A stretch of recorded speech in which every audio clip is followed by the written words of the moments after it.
Okay, good. So we are recording. Yeah. Yeah, hi, Martin. Good to see you. Hi. Our weekly conversation.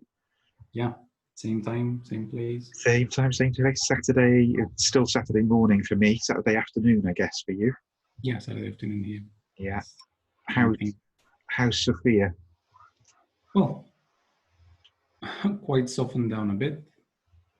People walking the streets, even shopping centers opening up Is bit it? by Ah, yeah, and that's actually on the news. the news You, is reporting that they're opening the yeah, shopping yeah, centre up. interviewing the people that own the place and the people renting the shops inside Yeah. of it. This was probably never supposed to be news anyways, but right now, given the context, it's on the national news. Shopping centers are opening up. How is it for you? How is it for you? What do you think about that? So there's sounds like a documentary, and it's a very long, long story to follow. Uh, Is there are people happy to see that happen because it's a sign of normal life, or are yeah. people kind of confused? How's it going to work? Well, from what I saw, not on the news, but I was in one of the shopping centers to do some banking and everything because everything requires banking, right? Online. And from what I saw, people are trying to rush in and to check what's open, what's not, if there's any possibilities to buy that or to go there.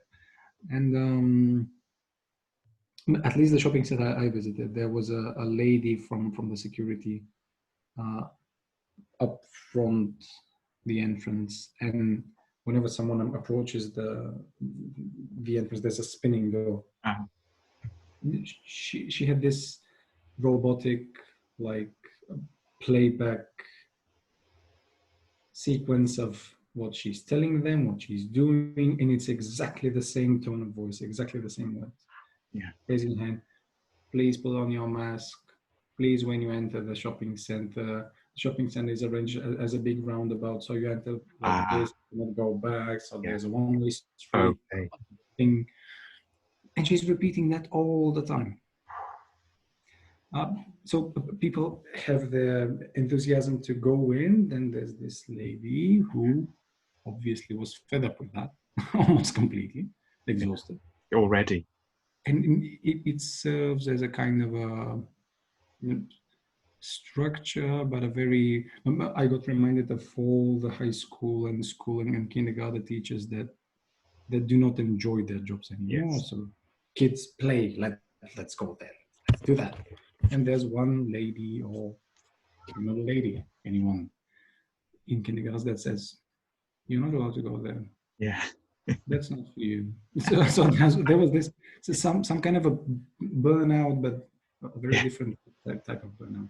Yeah. Like a kind of slightly deadened or numb, Yeah, very. probably by repetition, just too many times. It's an inhuman thing, I guess, to just stand there and have to repeat the same information many, many, many hundreds or thousands of times a day, every day. Yeah. But from another point of view, and I can see what you're describing will be how it happens here in a month's time or something. They're already talking about it, and yeah, one-way systems in stores when they reopen, and all of this. But yeah, that person is functionally a kind of threshold guardian. They're less a human being in that moment and more a kind of mythic function, or more than a psychological function, but including a psychological function of like determining who comes in, who doesn't, but also uttering these words, the kind of magic spell or something that allows you across from this shore to that shore, or this zone to that zone. And the fact it's a revolving door just seems to add like a little glass mandala Yeah. that you step into, and then you get ejected into the other place. Yeah. In this case, another layer of it would be the temple it's the temple of shopping, of Yeah. consumerism, of where you go to spend your money to receive the beneficence, to make your offering and receive the boon from the gods of shopping. Mm. Even adding to that, I just got I get reminded of that the spinning door either wasn't automatic or they switched it off because this is electricity in vain, even so, according to some people, they switch it off. And it's not one of those that when you switch them off, they block. Yeah. Completely freely spinning. You just have to push it very hard. It's a very heavy thing, probably hundreds of kilos Yes. plus. But kids and their families, and me and my family, and people, in each and every cell of the dog, it's spinning, and it requires a very precise sync. One is pushing, the one behind them doesn't want to touch the glass, so they're kicking the door. One behind them gives the door the elbow. And if someone pushes a little bit too hard, the back of the door will hit you, then you spin around, then you sweat to the person behind you. So it's a closed vortex of very strong feelings. Yes, This very small, 4-cell circular door. Yeah, as if that's part of what it's requiring of you to make the crossing. You have to be willing to pass through it, as it were, and it might hit you, it might bump you, it might not perform the way it should and cause there to be this strong emotion and feeling. Or also you're navigating a certain risk because you're in a confined space that many people are passing through, and everyone's holding their breath because they're in there. It's like a birth. Yeah. If we got all kind of Stanislav Grof on it, this is like BPM 2. Yeah, exactly. Exactly too. Except there's more light. This is one of the things as we discussed yesterday, outside of that, planning the conversation, and I was thinking what might be brought up and really thought about and around. And I was scrolling through a Facebook page that's called Carl Gustav Jung, Depth Psychology and Psychoanalytic Psychotherapy. Something of the sort. Huge concoction of names. Yeah. And it's an admin-less group, so everyone's requiring the other people to be as polite and probably as structured as possible. So the idea is someone's posting a question or reflection, and there's almost 200, sometimes 300-400 comments below that. It's mainly around questions or reflections. Some people share experiences, and there was a person yesterday afternoon, so I saw the post yesterday evening, saying there's a huge layer of death covering the world right now, but people don't dare to speak about that. So please do tell me what's your take on different kinds of suicide, different kinds of dying, really, how people are approaching death and dying. Is that a choice or not? So there was many answers below that, probably 200 or 300 the last time I checked that. Yes. And people seem to take the wise approach to that. So there was a lot of intersubjective reflections, and all the classical, probably psychoanalytic interpretations of that. If one chooses to kill themselves, the shutting down of the body triggers the fantasy that you will probably kill the internalized bad object inside you, and that will diminish your suffering. Yes. But it felt like that's not exhaustive at all. Yes. For that matter, for the subject. Some people listed many other ideas. Okay. If you're born with that and you have that personal history, you might end up your life this way. If there's this is changed plus that, the second option of that. And Yes. someone mentioned Stan Grof's idea of Mm. the BPM, basic perinatal matrices, Yeah. and how that's correlating with suicide and death in general, and all the unconscious impulses around that. So just saying that this huge chain of, of things that I just said, connected my idea with Yeah. that this is completely true. There's a very thick, Hmm. hard to swim in layer of death with a capital D covering the world right now. It's an interesting one, isn't it? That one of the thoughts that went through my head as you described that the initial post that set it up that way and then invited comments was, is there a big thick layer of death around the planet right now, any more than there always is, I guess? And it almost like the devil's advocate position, really, the sense of part of the nature of the pandemic that we are living in and living through, if that's what's happening, isn't causing a great deal of death in the way that it was potentially spoken about doing. I mean, I went through a phase of keeping close tabs on numbers as they were evolving, and then, got out of doing that because it wasn't really helping with one's own inner. There's a kind of score-keeping element to it, which is, it becomes problematic. But I did look a couple of days ago, and we were somewhere north of about 5 million global cases. And obviously the numbers are hugely underestimated because I don't know what testing's like where you are, but it's basically non-existent where I am. And I'm sure in many other parts of the world, it's you're much more likely not to be tested than to be tested. But the death figures were something like 350,000 global deaths. Yeah.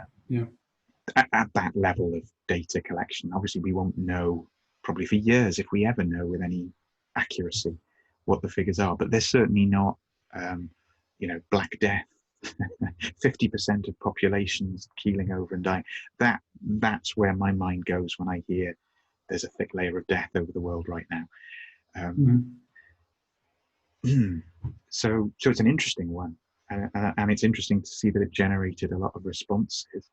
And the Grof bit makes me think of the relationship between birth and death. That, from a very ordinary human kind of perspective, without putting anything kind of mystical into the equation, birth and death, whatever the duration of the life, birth and death are the two ends of the experience. So it begins with birth of whatever kind, and it ends with death of whatever kind. And in between is life. And if you kind of took the averages of, whatever it is for an average human lifespan, for a man, for a woman, there's a point at which you're in the middle of life, but you can't really know it with any certainty. Never. But you can roughly, and we make these rough kind of estimates of, I'm in midlife, or probably I've lived longer than I'm going to live, or, I'm still very young and most of my life is ahead of me. We make all of those kind of judgment calls. But the BPM thing just makes me think of how, from a certain point of view, birth, death are the two mysteries. They're the two things we can know nothing about. And we have no first-hand accounts. Nobody can give you the kind of journalistic take on their own birth experience outside of kind of hypno-regression or something like that. And same with death. Nobody comes back, as it were, to give us a report on the kind of, this is the generic experience of dying, other than in certain traditions that have some information about that. But for the most part, for most people, they remain the two mysteries. And the rest of it is the thickest part. We're in the, like you said, wading through this thick layer. Maybe rather than a thick layer of death over the world, maybe it's a thick layer of life, middle of life. I mean, in other words, the furthest point from the mystery, furthest point from whatever death means and whatever birth means.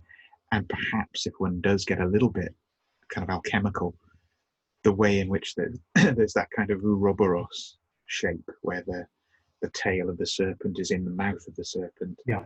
Birth and death being that kind of interpenetrating point, and that Mhm.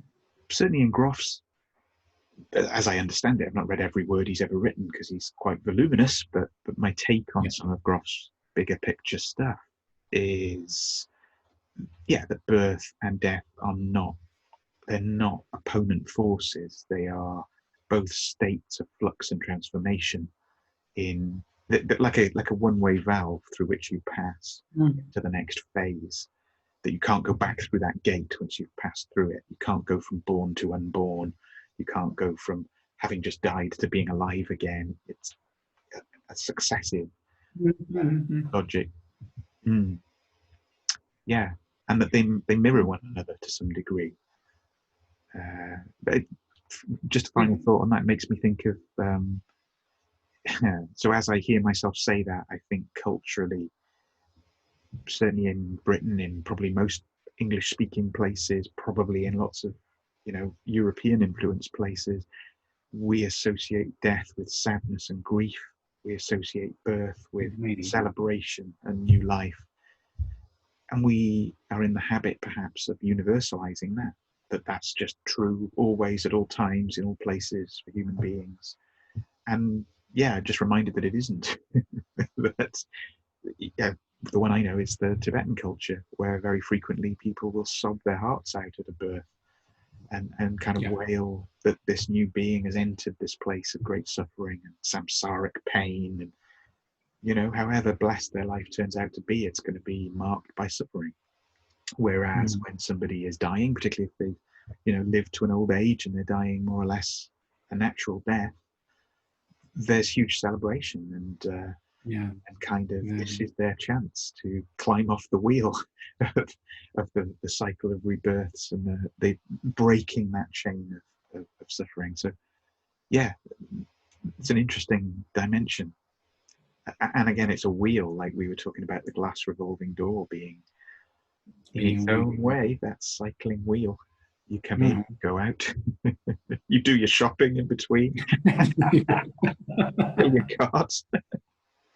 Did you ever see? I forget the name of it now. It has a name as a sort of, oh, maybe not quite technically, but a sort of a pop culture measure of how functioning a place's society is, or how functioning a place's civilization is. It's almost playfully kind of, taking some psychoanalytic or Freudian ideas and kind of looking at them. How would you know? How would you measure this in society?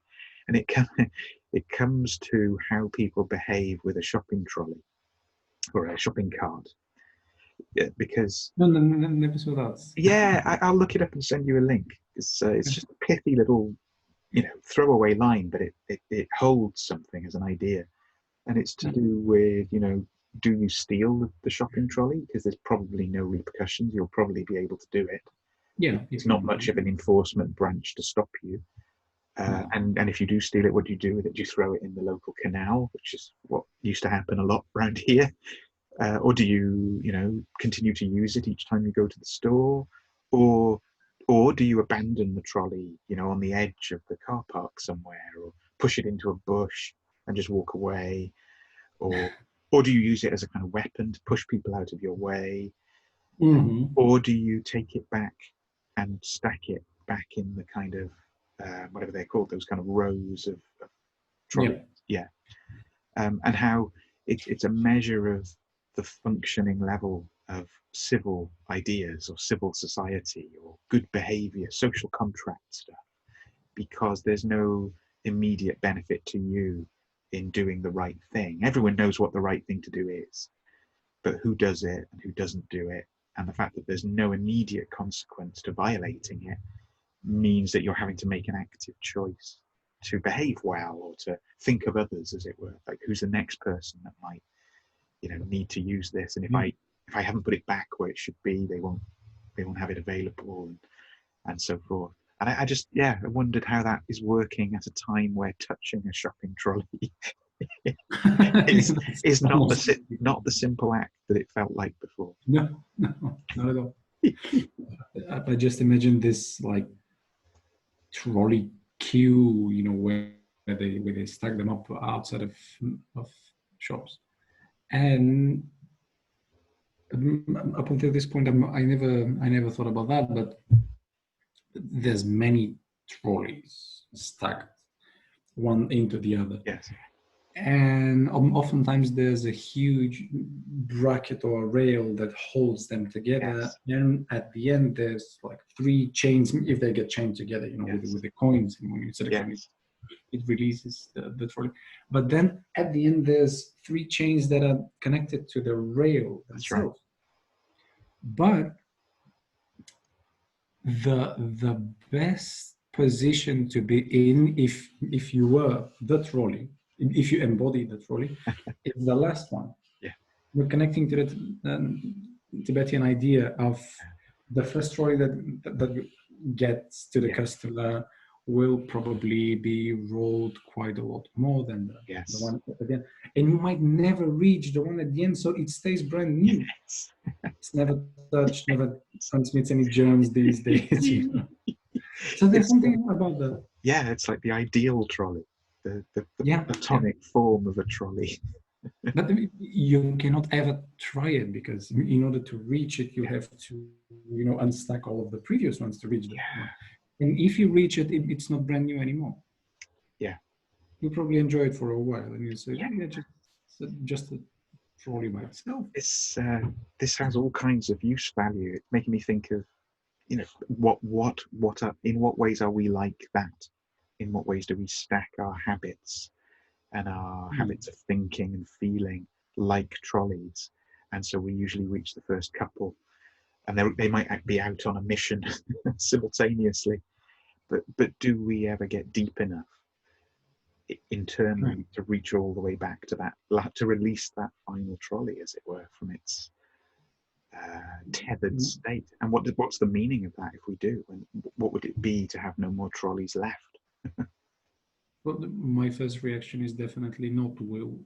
If we're allowed to go for the mundane life that we all need to a certain extent, we would never reach the depth of habit that we need to, the natural habit that's somewhere there. Yes. And civilization and culture layered all sorts of weird things that Freud used to call neurosis on top of that. Yes. So if you eliminate or penetrate through that, there's the natural habit here that will adapt you. Yeah. But something that I read 2, 3, 4 days ago, Yeah.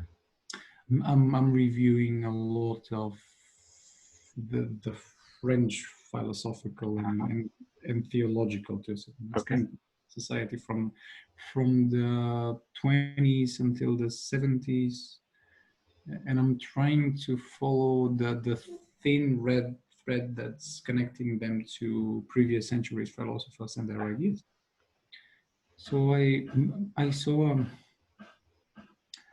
an idea of what habit is by itself, without attaching any behavioral patterns to that, without even going for the emotional value that this has attached to it, just the habit in its ideal form.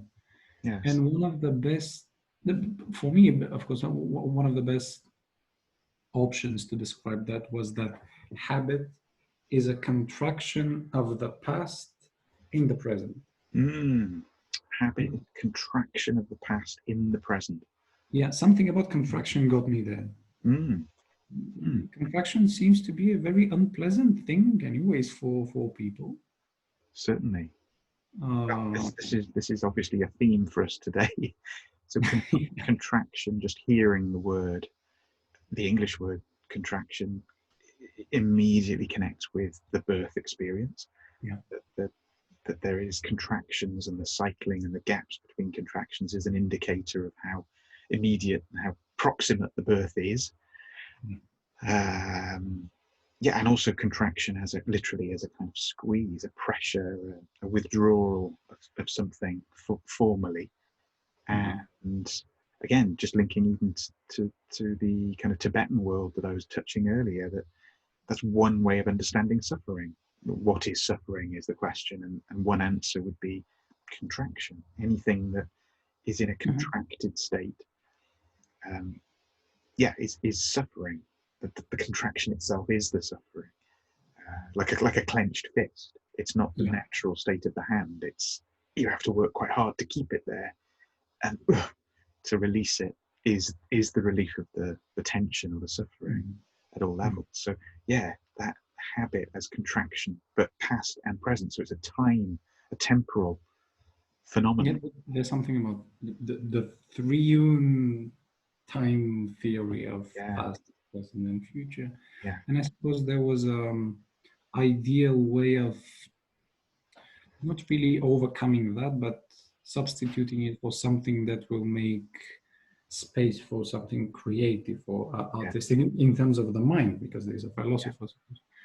Very And the important. idea was to realize that the habit right now Yeah. is a contraction of the past Yes. here and now.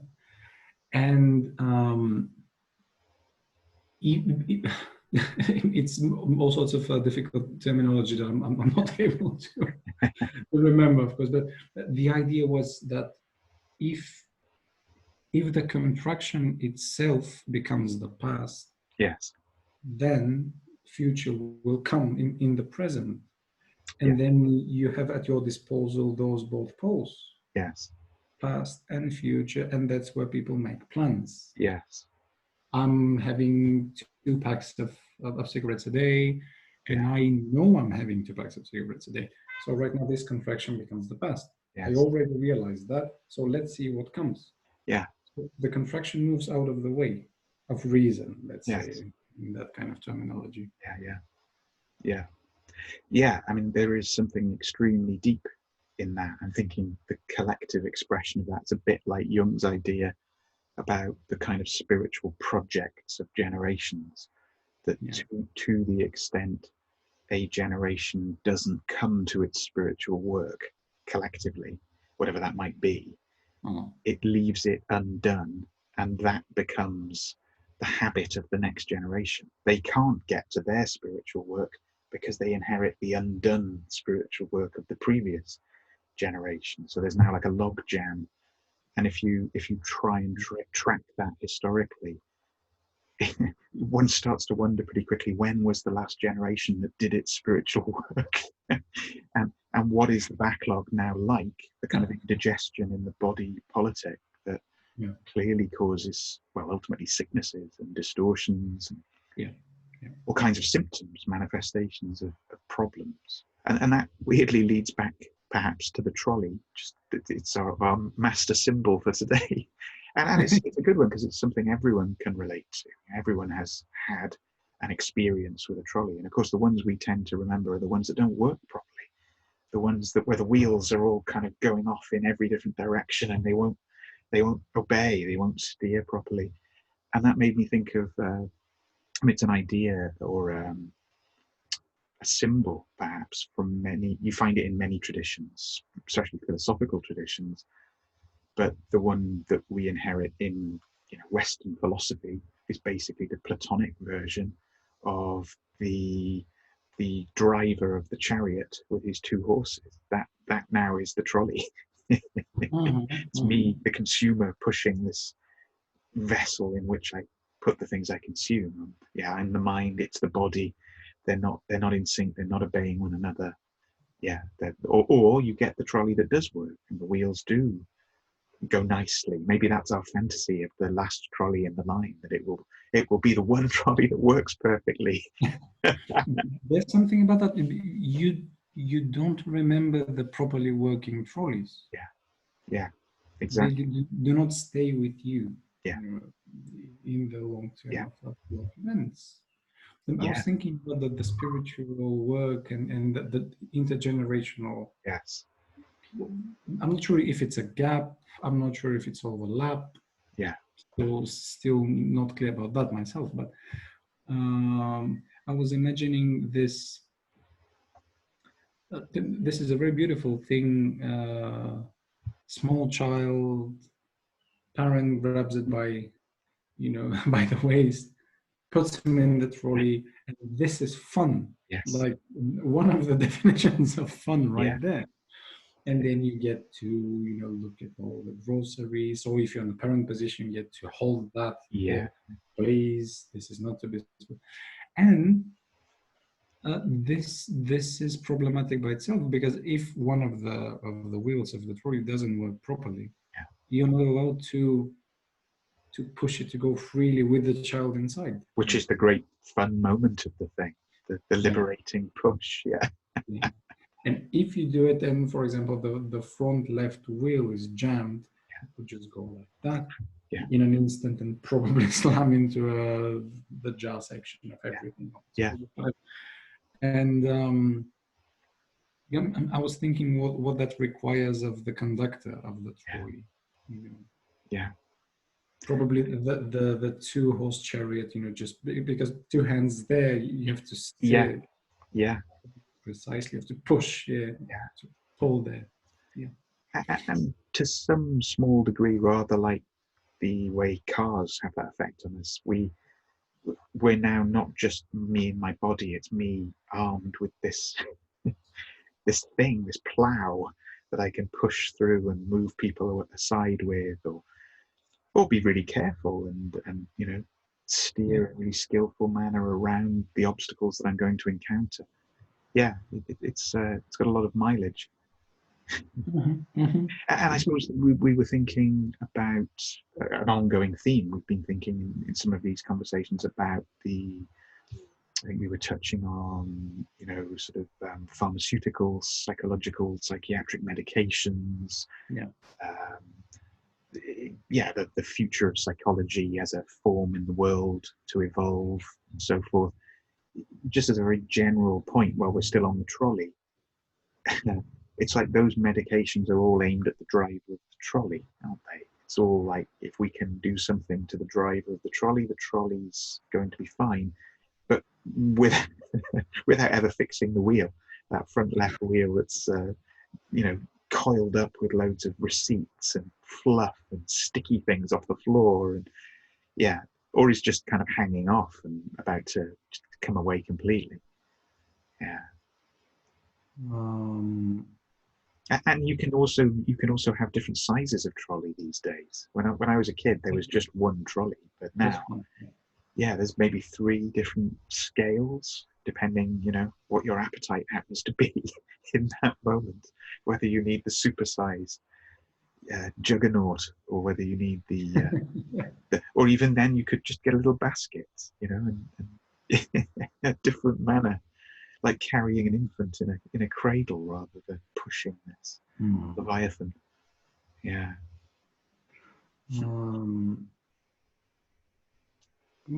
I suppose there's a continuum of a sort with 2 extreme poles.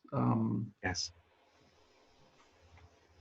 But I'm thinking about if the pharmaceutical, or let's say strictly, rigidly medical / psychological traditions aim at the trolley or the trolley driver, without saying, well, the floor is all jammed up, there's all sorts of cracks and things that are falling off the shelves, and you look at that. This would enrich the thing. But then there's the and this is becoming more and more trendy, the extremely non-critical, shamanistic, pseudo-spiritual, in my opinion, approaches that tell you, don't worry, everything's fine with you as a trolley driver. The trolley is perfect itself. The rubbish on the floor is perfect. We will remove gravity for you. And then there won't be any jamming wheels or anything going sideways or stuff like that. So there's that layer. Well, there was always that layer. That's throughout human history. This is the thing. Where so some of the people say, oh, no, we need pragmatic ways of dealing with that. My head hurts. Here's, have an aspirin. And having the aspirin, this goes out for probably several days, weeks, months for people if they're lucky. And then again, but then there's people saying, "Ooh, no, this is a karmic circle that's tied in a very tight knot.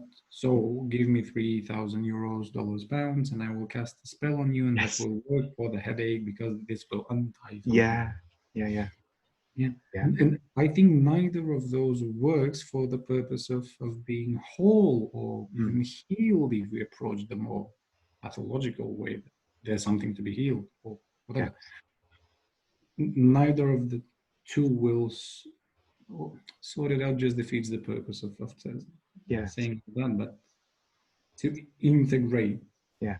the person Well, into it. although they're very different things, two ends of some continuum, actually they share in the way you just described it.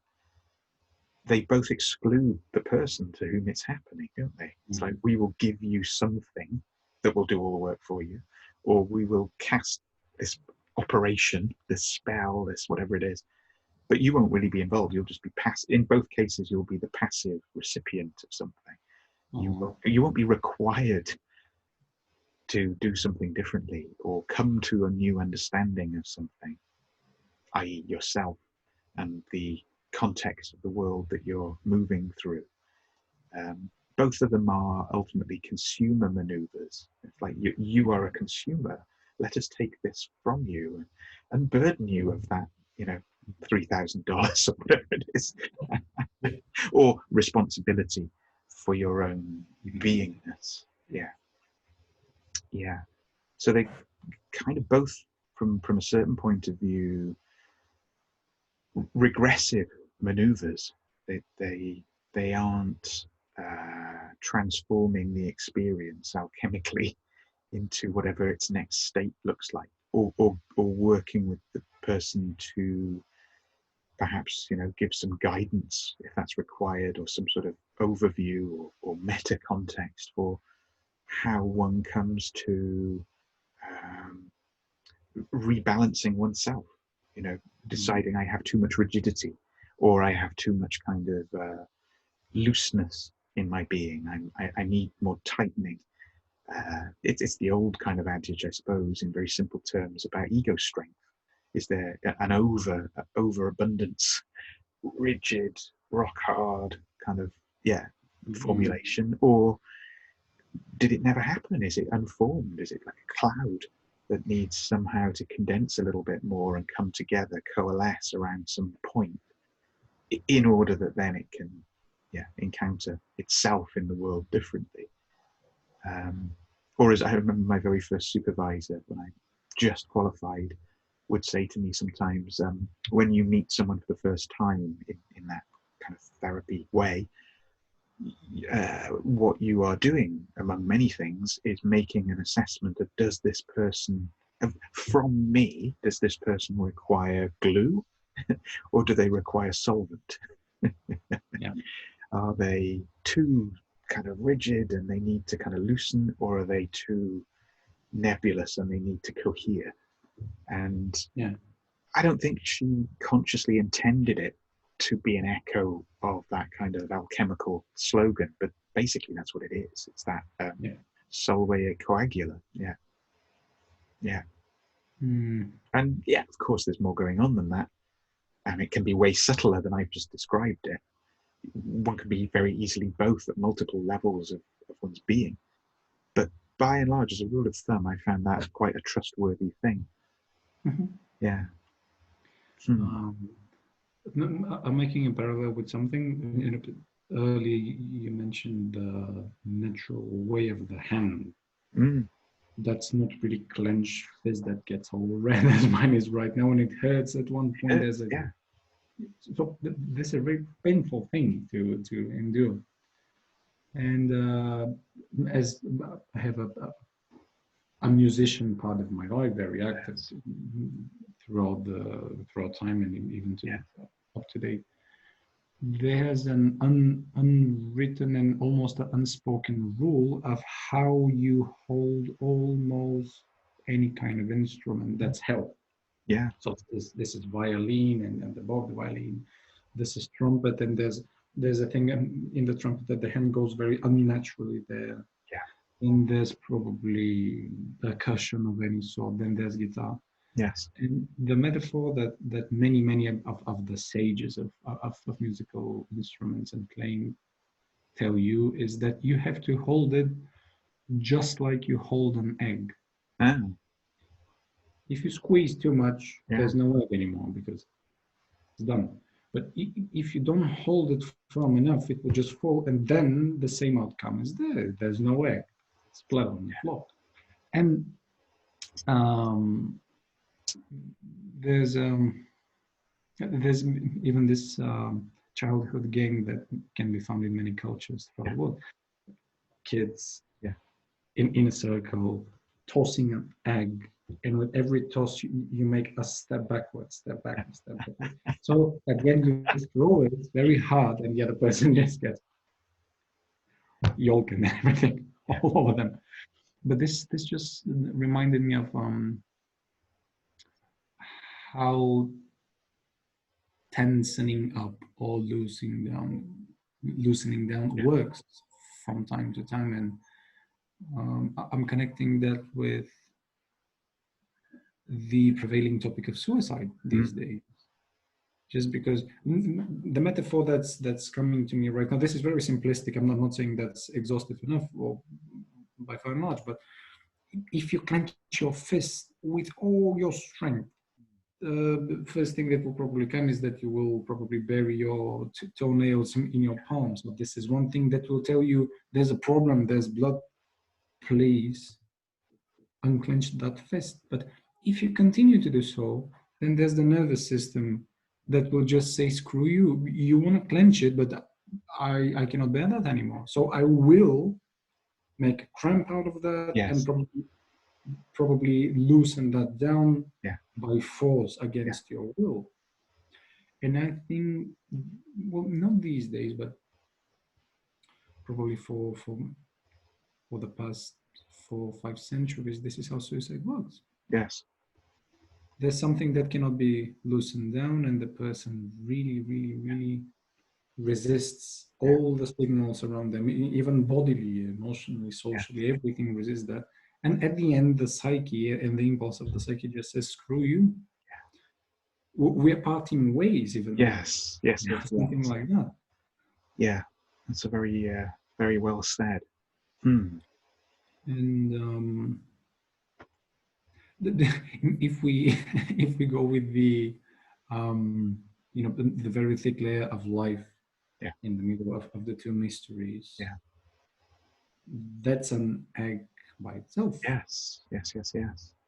uh, if you push life a little bit, well, not really push it, but if you Mm. force life onto life, you will crush it, and if you force death onto life, you will crush it again. Yeah. So, and there will be no story probably. It making me think of how in so many traditions the image comes of almost being like a tightrope walker or walking the knife's edge, the blade, the razor blade. You know, there's so many ways it gets said, but fundamentally, yeah, doing this, you're able to Yeah. lean and able to lean, but you're able to come back. That's the kind of miracle of the thing. And how, yeah, falling to either side is the breaking of the egg. Mm. Um, there's the I forget exactly which sutra it comes from, the particular Buddhist sutra that where the Buddha talks about the mind being like the string on a, I think he says a Vinaya, like an Indian lute kind of instrument, and that the string, that the role is to be like the skilled musician, to be able to tune the string so that it's not over tightened because then it will break when you pluck it, and not too loose because if it is, you can't produce any sound, you can't play any piece, but to just bring it into tune. And of course, if you've ever done any playing with any kind of stringed instrument or any instrument really, you know that they drift out of tune all the time, and you have to, it's not just a I've done it now for all time, this is now in tune. It's like no, a day goes by or you move into a new space or the weather changes and the whole thing shifts and changes, and it's always a dynamic process of retuning, and that's not because anything's gone wrong.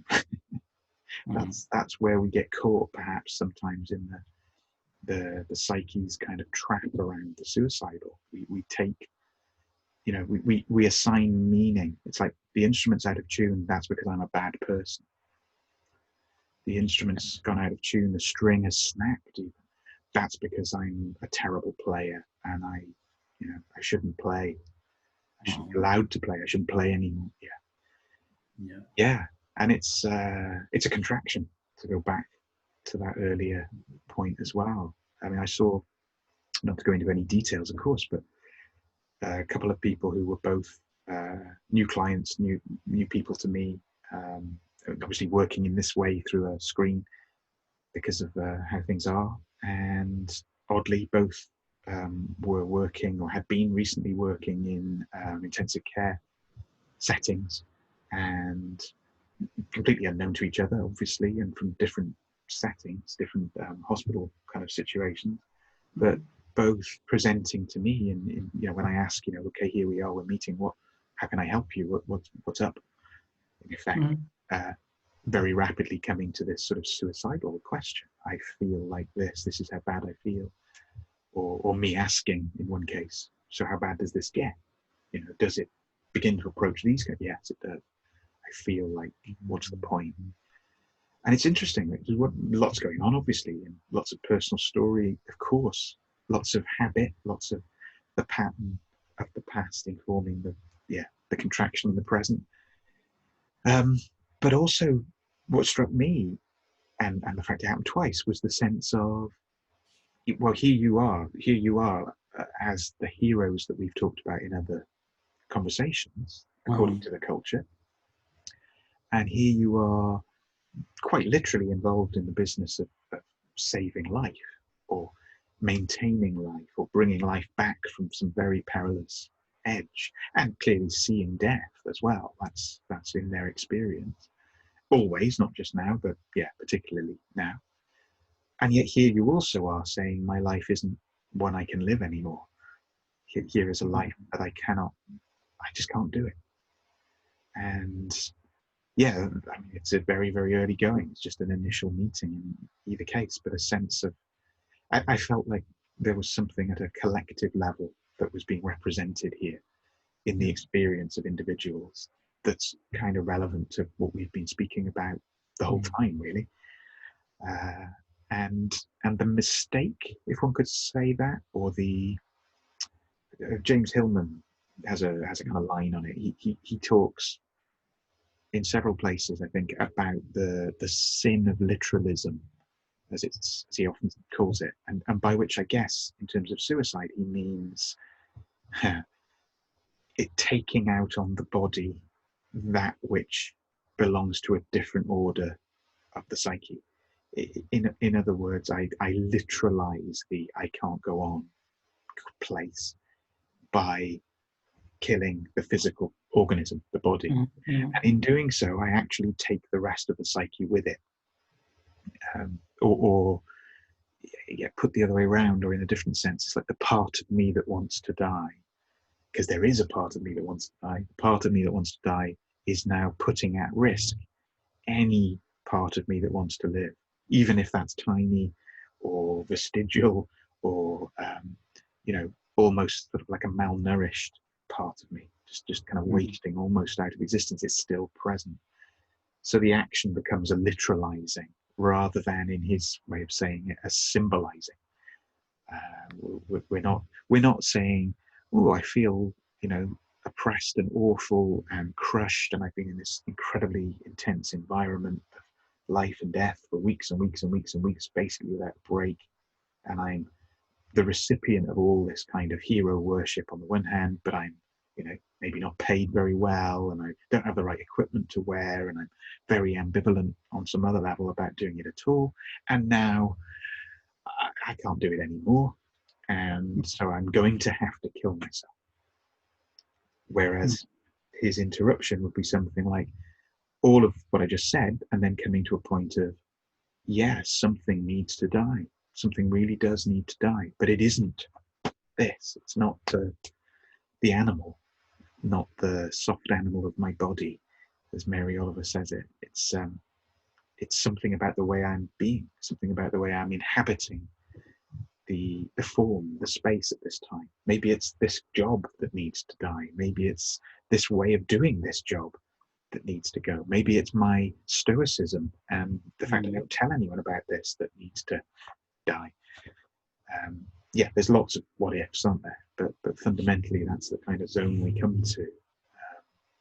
And it's a moment of like letting go of the trolley potentially, of the connection between I choose this and I let go of this comes into being. It's very, how could you say, like an intersection of levels.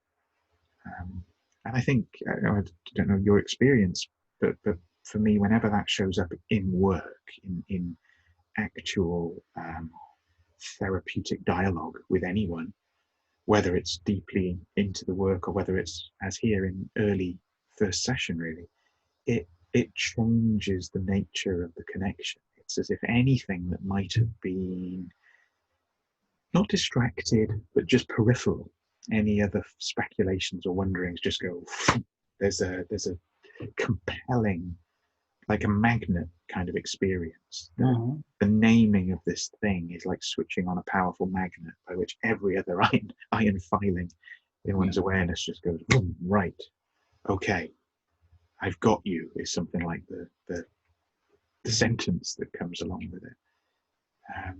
Yeah, very interesting.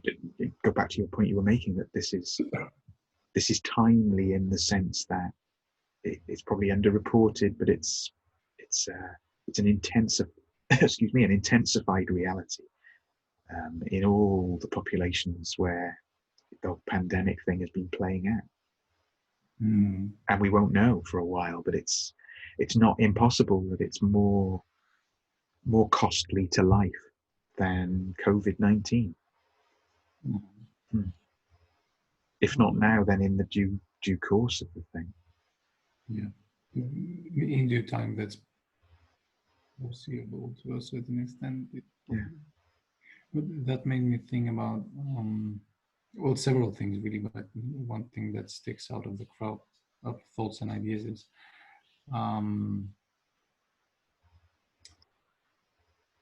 just before the suicidal ideas or thoughts or ideation as a whole forms, there's probably an extreme contraction of a sort. Yes. That just down, bam, there it is. But this means that if in the extreme cases this contraction is there just before suicide, it means that probably many people, if not each and every one of us, carry the potential to have that contraction due to certain circumstances. So everyone's suicidal in this game. Right now there's the installed from within idea of contract yourselves in your houses, contract your habits with cleaning, contract your work life with stopping being fired or suspended or whatever, contract your money, expenses, contract your social meetings and trust and whatnot. And I'm thinking of the many ways, because I think there's many ways of the inner contraction that's always there, probably, the outer contraction that's been enforced right now when they meet. Yes.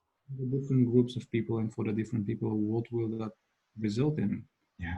Because I have the fantasy that's really coming naturally to me, that some people require their own death or suicide just to,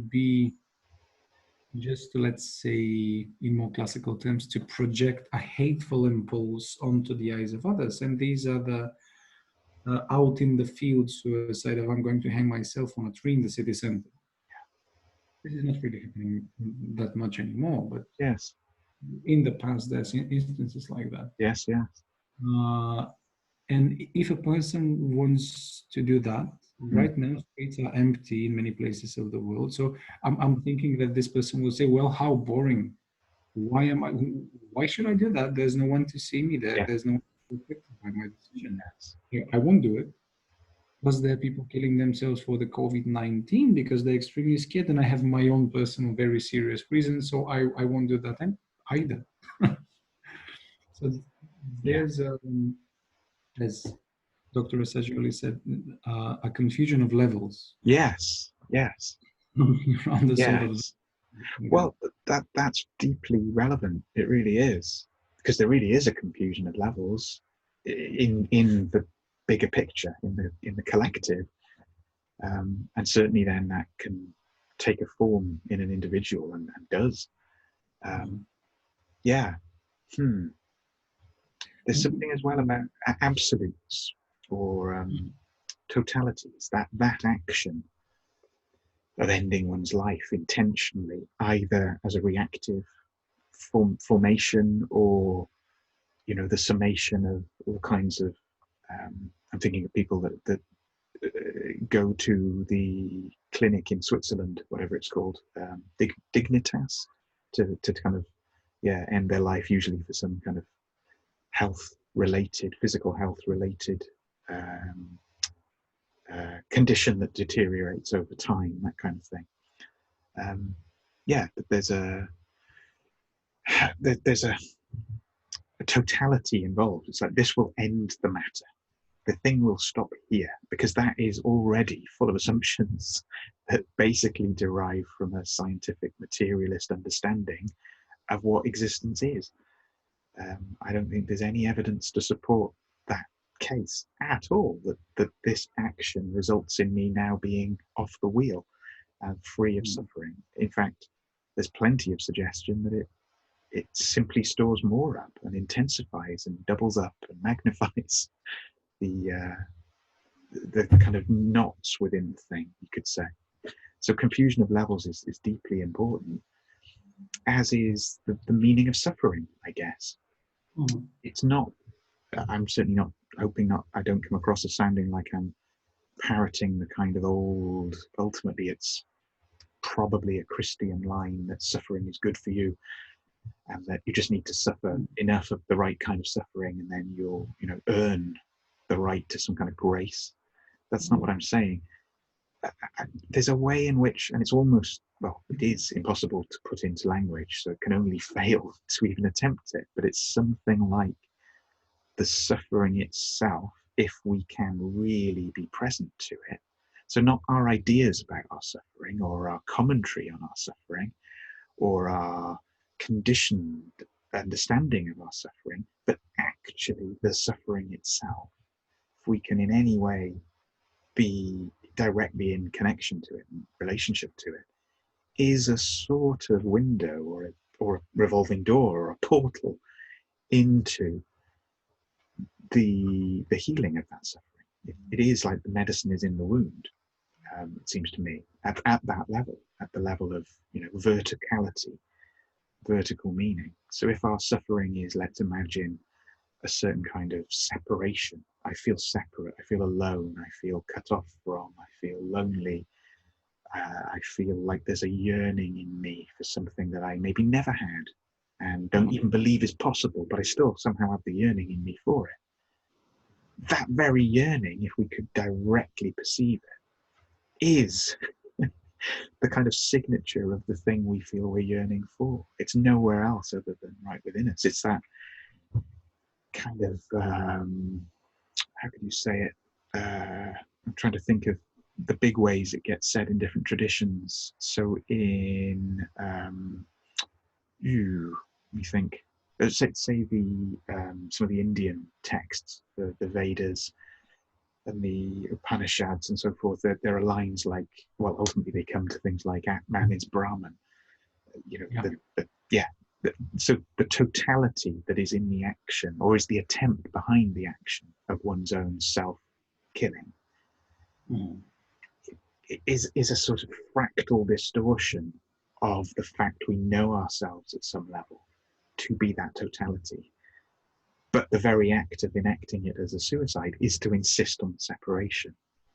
It's what's so tragic and cruel and raw and painful and enormously distressing about it. In its absolute essence, egg form. Right there in the center. Yeah, yeah, yeah, yeah. Well, Profound. I think that well, but I'm treating that as a kind of a truthful thing because it's a line of Christian thought that I really Yeah, like. I'm not sure if that's entirely truth. As everything in the world, it cannot be 100% valid. yeah, But the majority of people die against their own will. yeah. And that's very simple. And the first time I saw that, it was in a book commenting on Christian Herald of some sort. So there was a comment on the comment of Christianity. Mm, Very hard to read, but this was one of the simplest ideas there. It was just the majority of people die against their own will. And if you insist, as you're saying, on doing that yeah. along or aligned with your own will, Yes. that's a physical breakdown. But they call that the breakdown of the emotional immune system. Yeah. So there's Interesting. It's a nice always phrase. something about us, something residing within us that's telling you, well, yeah, as this old anecdote, joke of a song that each and every one of us is suffocating throughout all our lives, but every 5 seconds we restart the timer with inhale. That's a beautifully said. Yeah, well observed. There's something Yeah, that's keeping you from. You're dying all the time, of yeah. course, but there's always something that's It's keeping you. very true. Or the way people, biomechanics people, talk about walking. That human beings walking is basically their phrase for it. They say controlled falling. That the gravity is forever pulling us over, and we're correcting for it. That's what it is. That's what steering is, isn't it? You're continually crashing, but not actually hitting anything. If it's going well, because you're making the corrections in real time. Yeah, I think those metaphors hold up. They're very rigorous. They go a long way. I remember a teacher of mine, Rob Priest, Buddhist, Jungian therapist and teacher, meditation teacher, would use the image of talking about the mind and the way the razor blade image we were talking about earlier, walking the razor blade edge, which is very relevant to therapy. You know, don't act out, don't repress, stay on the sharp edge of the thing. But he had this image from aviation. He's a bit of a sci-fi fan and things, big Star Trek head. But he would talk about how modern aeroplanes are they operate what is called a fly-by-wire system. So basically, there's a computer, and the joystick that the pilot pulls on is connected to the computer. It isn't connected to the control surfaces of the aeroplane anymore. It's not like if I pull really hard on this, the ailerons and whatever flaps do their thing. It's through a computer.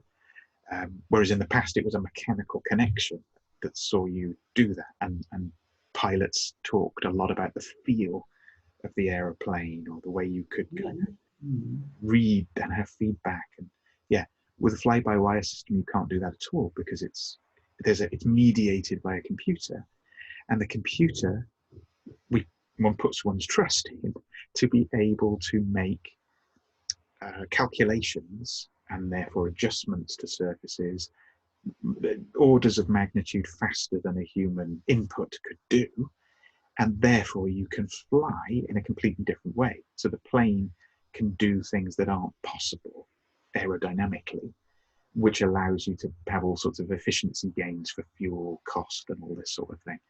Um, as long as the computer works. The moment there's an error in the software or a bug or something, as we saw with all these Boeing 737s that kept crashing, um, whatever the pilot does has no effect. It's like, I can see this thing's going to crash, but the system is convinced it's in a different part of the cycle or a different input. And so it's correcting for whatever I'm doing and making matters worse. And it can't be overridden. That became the problem with those planes. But if it's working well, it's like, and Rob's point was always that we have to find the way in our consciousness to come to that, the equivalent of that computer, the thing that is able to make those corrections, thousands of times per second. in our speech, in our action, in our behavior, in our thought, in our attention towards ourself and to others, and in our ethical way of going about being a person in the world, and so on and so forth. And yeah, quite a nice image, I always thought. I think that will have, that's only a hypothesis of a sort. Yes. Just an assumption. There's a relatively old, probably 20, 30 years old right now, in terms of research. There was an idea that the more a mediating computer the person has to ease up the movements of the body, Yes. with different technology, the less the GABA acid, this is the gamma aminobutyric acid, Yes. expression in the brain decreases in terms of dosage per action, measuring it that way. And the example they gave is something similar. For the people watching that, probably many of them will remember the older cars that needed to slam on the brakes heavily and the clutch. Yeah. Then you needed to adjust the pressure that your foot is putting on the pedal, parallel to analyzing how fast you're going, what surface are you onto, what's the state of your tires, even if they want or brand new, if it's winter but you're with summer tires, if there's anyone with you, because that's even scarier. But there was all those thousands of decisions in all directions that needed very rapidly. And right now, there's all sorts of sensors, all sorts of things that you're on the road, you're looking at the road, you pay attention, of course, but then you need to press the brake, and you're not even pressing the brake anymore. You're touching the brake, and then there's this huge tree of probably some kind of coding that's embedded in the hardware of the computer on board, that's calculating the amount of pressure that needs to be done instead of you. Yes. And what this does to the ABA in the brain is, I don't need to adjust myself anymore. Yeah. This will just sort it out for me. Interesting. And this is like with all the flattening the curve these days. I think this is like a very articulated flattening of the razor blade edge. Yes. You're just making a table out of it, and you're just sitting down, and that's it. Yeah. I mean, could one, I'm being a little bit playful here, but could one extrapolate from that, to the extent that's true, that we are less alive by that amount? And also, clearly, if it works, we're less dead. So what are we? What is this new category where by flattening the curve, we're creating this kind of zone in which one would live, which seems to be about removing, seems being the important word, to be about removing risk from our living. And yet, I don't know, my instinct is that that's an impossibility, that there is no removing risk. There is no, put it the other way around, there is no safety. But there's a great line from Stephen Jenkinson. He tells this story a lot, and it's also in his book about elderhood. And he talks about being on a ferry in Canada, going from one island somewhere in the Pacific, kind of northwest, to another to teach. And there were people going to the same event that he'd be teaching at with him. And he sat on the deck of this ferry with I think a pregnant woman, and they're chatting away. And then the announcement comes over the tannoy on the ferry, and it's like, I don't know, the chief of the crew or something, and he says, presses the button to get people's attention, the kind of whoop whoop button, and then says, important safety announcement. And then before the next line is delivered, Stephen turns to the pregnant woman and whispers to her, there isn't any. And that's the announcement. There is no safety. You need to know this, and so does your unborn child. This in this place. whatever this man says next, don't believe it. There isn't any safety. Yeah. And so yeah, if we're the driver in the car with that happening, and we're having that, or we're having the absence of that feedback biophysically or physiologically, our even our spiritual physiology is not receiving certain inputs that would otherwise be the case by taking the risk of traveling at high speed in a weird metal box. What are we instead? We're in this weird cushion, or it's like living inside an airbag. Very weird. You mentioned minutes ago supervision and supervising, and I just reminded of it was more of incidental supervision I needed to do, because back then my supervisor was off on vacation, and I found someone here around me that was recommended by many people. Well, the truth be told, this person worked in the Reichian tradition, the Neo-Reichian, Wilhelm Reich and Alexander Lowen. So a lot of body work required, Yeah. but a lot of their own personal theoretical anthropology Yeah. that I didn't completely agree with, but they preached to that, and that's fine. So meeting that person was really curious back then. I needed some very connected to suicide, actually, with a client, and we reached the topic of how there is something about the human being that needs to overcome contraction, that needs to get contraction out of the equation. Even Freud in the pleasure principle and then beyond the pleasure principle saw that, but I suppose there was a very limited cultural knowledge back then for him to acknowledge anyway. So this person was giving me some sort of examples. Have you ever reflected on why we have cutlery? Have you ever reflected on why we have doorsteps? Have you ever reflected on why we have keys for our doors? And I was saying, yeah, fine. But and I had this argument to say, well, there is a way to go without those things and still live a civilized life. And he just looked at me very angrily, but really, being present, and said, how many days can you go without toilet paper? So there was this depiction of probably something extreme for the contemporary men. Yeah. Person. And yeah, we can probably go without it easily if we have some other way of going about it, some kind of alternative. But as we saw, the majority of the world has a strongly embedded this kind of white role in the cultural bit of the collective unconscious. So when you're most suffering, you need that white role in huge amounts, so you'll be safe. No one went to the woods collecting leaves. These frantically, we're dying. Yeah.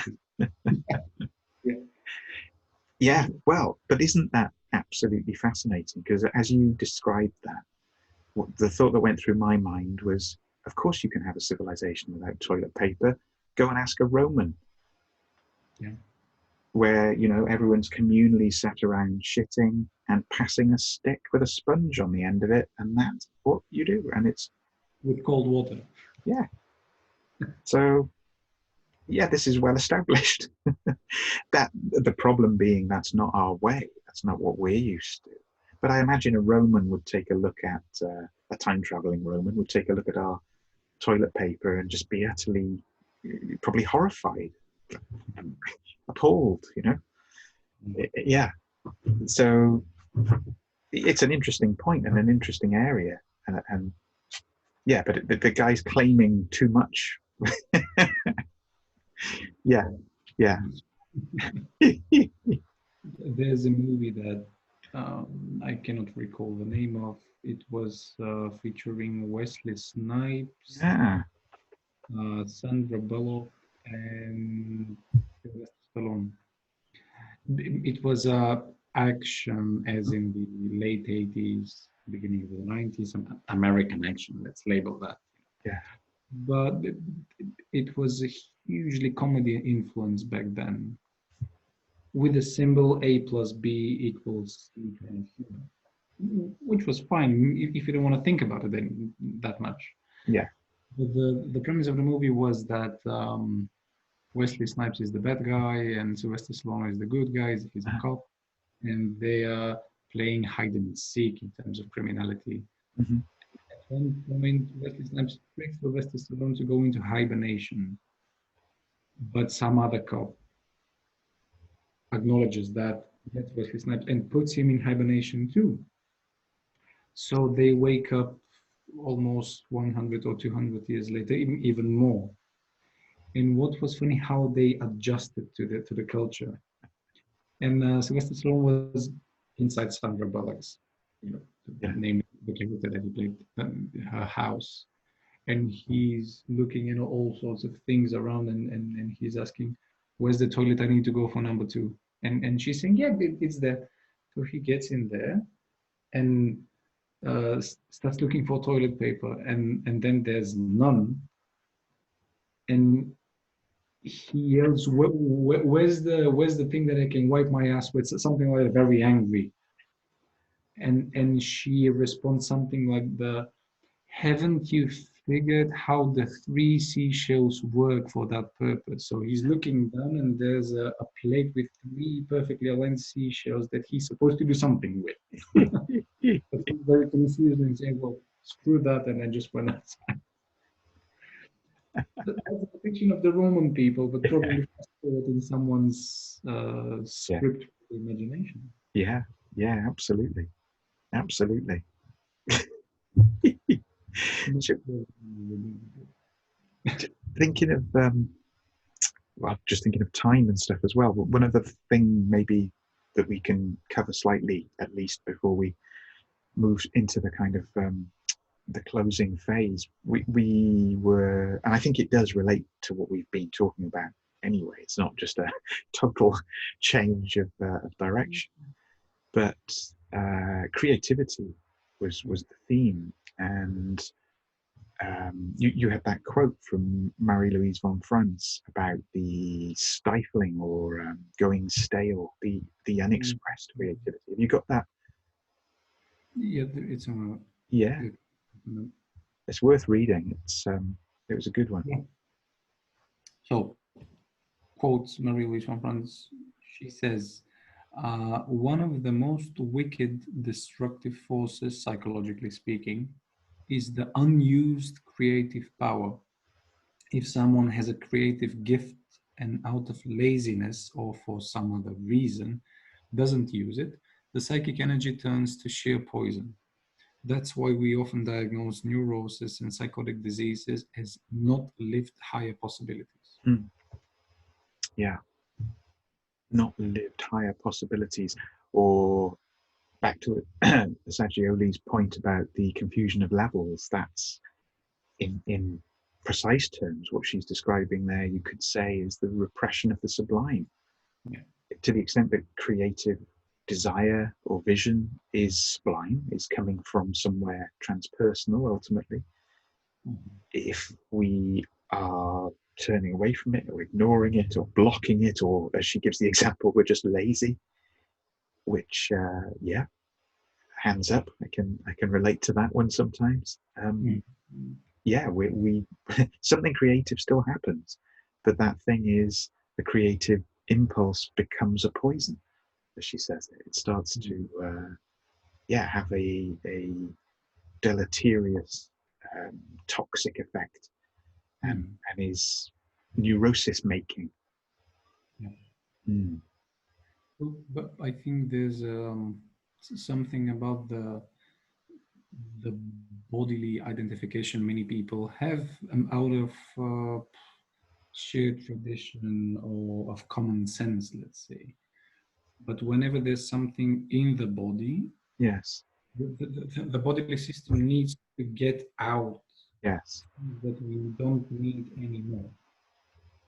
And this is very counterintuitive. So this is a completely new layer of the mind where this is becoming false. Yeah.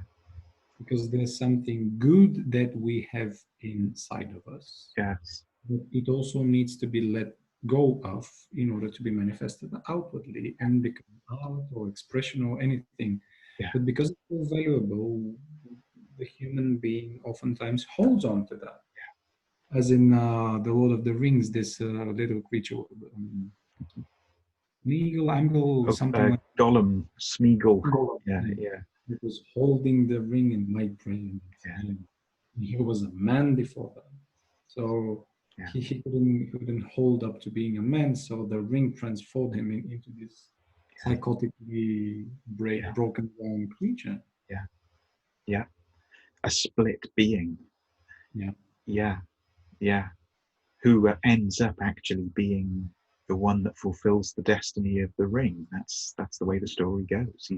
He's kind of arguably, yeah, the central character. And that whole book, or three books trilogy, is the preeminent Christian theological text of the 20th century. That's really what it is. It isn't a fairy story. It is, yeah, the most significant and the most read and the most published uh, Christian theological work of, yeah, 20th century period. There it is. Um, informed by war experience and trauma.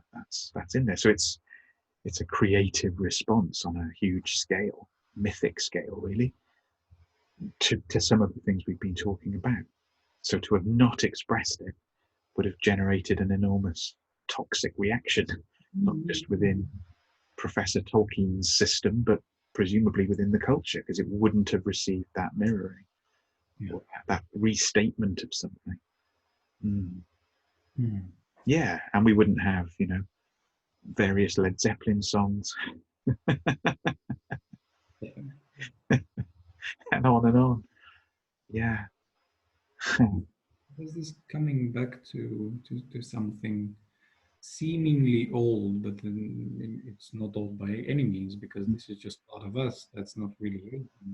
Just turning back to the source. Let's.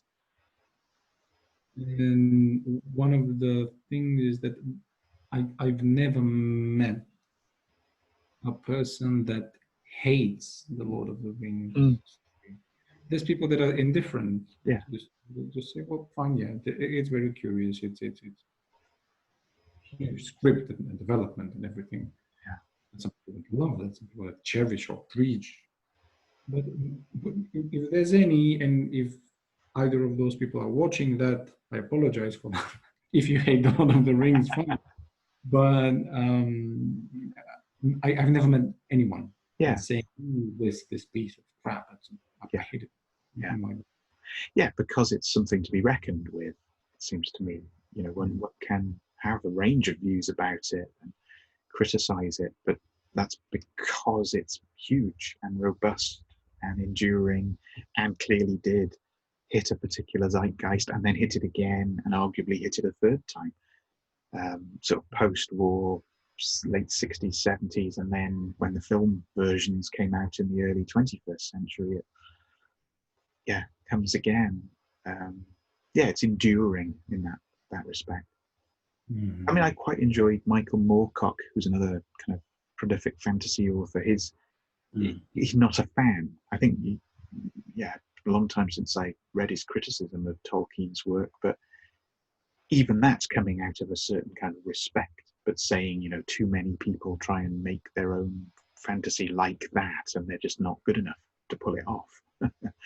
And also that it lacks the agility of storytelling that certain other modes might have. But then this is a guy who was capable and insane enough to write a novel a week for a while. So not everyone is in any sense has got that in them. And it's like celebrating the trash end of things rather than the mythic, which weirdly gives rise to so much material that it becomes mythic anyway. So I think there's plenty of space in the universe, or the multiverse as he'd have it, for all of that. Well, but insanity, let's call it insanity or madness or whatever, words that we don't really particularly use anymore but have Hmm. profound meaning. Insanity sometimes is associated with expression, artistic expression. And I believe, let me just scroll to the Yeah. quote, this would mean something. What Marie's conference touches there, and I don't mean to criticize her Mm. specifically, I mean to disagree with something here in the idea is that she's saying, quotes, that's why we often diagnose neurosis and psychotic diseases as not lived player possibilities. But um, people I know, people I've read about, people I've met, or people I've worked with, Yes. some of them are psychotic and that makes them expressive Yes. very much. Some of them are very expressive and artistic, and that makes them psychotic in Yes. turn. Yes. I see what you mean. Yes. Uh, Yeah. so I don't know how was she conceiving that idea. How Yeah. was it landing in her mind and all being constructed? But there's something one-sided to it, Yeah. a Yeah. little bit. Yeah. Yeah. Absolutely. Well, But it's very much of its time and place as well, isn't it? That there's an understanding within that that is a premise, which it's kind of slipping in and hoping we accept without noticing. That creativity is a personal form, a personal energy. That it belongs to me, the individual. It's my creativity. And if I don't express my creativity, then I suffer these consequences. And I think that's a very, very limited understanding of creativity and of one's being, one's I-ness. Um, yeah, and that you could say that's where the pathology really resides, not yeah. in the symptom of the individual, but in that the thing that gives rise to it. Mm. I don't see that working on any cultural, social, Yes. even biological level, because these days this supposedly so-called postmodernism, avant-garde, post-avant-garde, uh, everyone is allowed to do anything, so anything goes. And nothing matters. No, I think you saw the latest. There was a banana glued, or not really glued, stuck to Oh yes, with a duct tape to a yes, wall. yes. And someone ate the banana. Someone came along and yeah, yeah, yeah. And And this, didn't the artist say? I'm trying to remember the story. Didn't the artist replace it with another banana and say it has nothing to do with the banana? It's the idea that is the art. Something of that nature. Yeah, yeah, well, yeah. I'm a bit critical of stuff like that. This is probably very personal. Fine. I mean, but there are people that are far more liberal around anything goes as art. This is one of my favorite mugs. I went into the floor, breaks down to pieces. Then I probably outline it with a piece of Sharpie, and I invite people over for dinner, have a glass of wine, and said, "Look, look what I just did." Yeah, yeah, And some of them, I might struck a nerve with anyone, but I'm not sure of the state they are in. Probably very contracted state. yes, They need a little piece of madness. But this decontracts them, but instead of killing themselves, they will probably say, "Oh, this is worth 3 million euros." yeah, This is a huge release. The same amount of release, probably, but not giving in your life, but giving in your yeah. work and money. So, I don't know. Yeah, that's definitely something for us to return to in Yeah. future conversation. I think. Just one other thought that's not really. I mean, maybe it does connect. I'm not sure. Oh, we'll see. Just as a kind of countermeasure to we've talked a lot about contraction, and then not really to kind of go into expansion particularly, but I watched something yesterday that really had an expanding effect, let's say, and it was to do with. So yesterday, um, was the 800th anniversary of the laying of the foundation stone for Salisbury Cathedral. Yeah, in Wiltshire, in England, which is regarded by some as the most beautiful cathedral in that kind of tradition. And painted a lot of times by artists. It's clearly, a scene of tranquil, bucolic beauty. It's in some senses a summation of at least the southern English understanding of itself. And there are even those certain architects and things who argue that it's the most sublime landscape and building in Europe. So it's it's a thing to reckon with. Anyway, 800th anniversary, and the historian Tom Holland, who I like and admire, he did a little video lecture because obviously everyone is locked down, so the festivities they were going to have to mark this. They were going to have a weekend of cultural events to mark this founding. He did his lecture, which was called Salisbury Ancient and Modern, I think. Find it on YouTube and Vimeo and places like that. But he basically tells the story of Salisbury in multiple directions. It's like a 45-minute piece with a friend of his put some visuals together to go with it, like a kind of illustrated lecture. Really, really interesting. Tells the story of the founding of the town, the Anglo-Saxon kind of ancestry, the Kingdom of Wessex, and the resistance to the Vikings, and the importance of the mint to mint coins that was moved there. It being a royal centre, it being a sacred centre when the cathedral gets built. But then he keeps going. He's like, yeah, and then the Romans had a camp here that was a military crossroads, kind of dominate the area. But the Romans only built the camp here because the Iron Age people who were here already, they had their settlement here in Old Sarum, which shows up in lots of Shakespeare plays as a kind of totem for some kind of proto-English settlement. And then, of course, just up the road out of the town is Stonehenge. So you've got this more ancient landscape. So these are the Bronze Age people and their kind of sacred landscape and processional avenues. And then he's like, yeah, and then there's the kind of pre-Bronze Age people and the Mesolithic people. And yeah, you're clearly back as far as you can go in recorded evidence for human habitation in Britain. And he ends by talking about a place that's only recently, in the last 10 years, been excavated, that is just along from Stonehenge, in sight of it, in a kind of little scrubby woodland, which these days is called Blick Mead.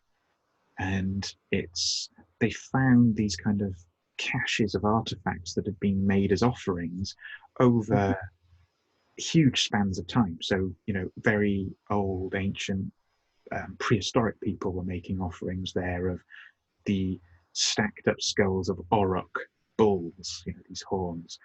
And then, at some point, Bronze Age people are putting bronze axe heads there. And then Iron Age people are making offerings there of various weapons and broken swords and things. And then the Romans are making offerings there of various kind of deity forms. And basically there's a spring, a naturally occurring spring at this point, and the water coming out of the spring is warm. So it's a kind of hot spring, you could say.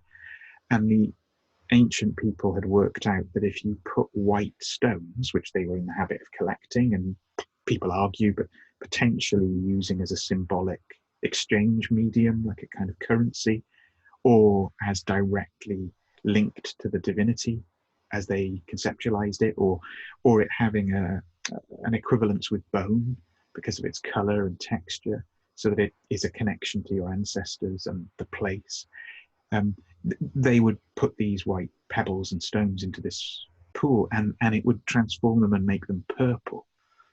The actions of the chemicals in the water turned the white, whatever the chemical quality of the white, into a sort of purple.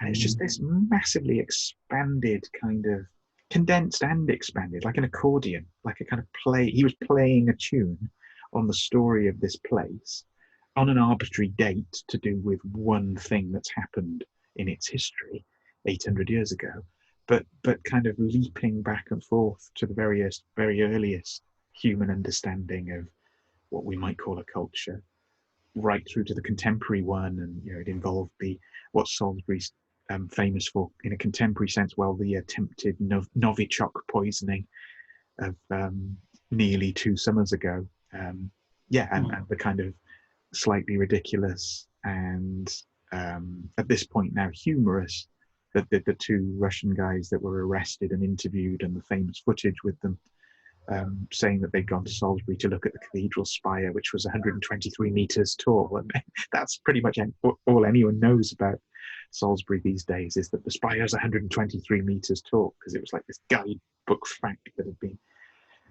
extrapolated out in such a way. But yeah, just something there just felt like it has psychological use and value. It has rootedness in place. It has repeating multiple story. And there's an awful lot more, you know, that isn't talked about or isn't kind of as woven in. But is fundamentally about something, if not expanding, then at least unfolding through time rather than contracting. Yeah. So yeah, I just felt the urge to kind of put that in as a.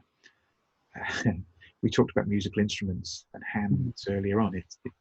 The image in my head is like an accordion. Like you can move that, whatever it's called technically, it's sort of bellows thing in and out to drive the air through the instrument. But it's the movement of the thing that lets you play chords and drones and melodies and harmonics. You know, if you're not doing that, nothing happens. It's just click, nothing, click, nothing. Yeah. Yeah. Wow. Well, once again, we seem to have covered quite a lot of different things there. I even have many ideas revolving one another, but probably holding that for next time. Okay. So maybe let's thank everyone who has taken the time to watch and to listen to us talking today. I think this is number 8 in our unknowably sequenced ongoing series of conversations. So thank you everyone who is tuning in and listening. And do, if you feel drawn to, do please send a comment or let us know what you think, or if you have any kind of questions or suggestions for what we should address or think about, then please do throw them in, and we'll see you next time. Yeah. Till next time.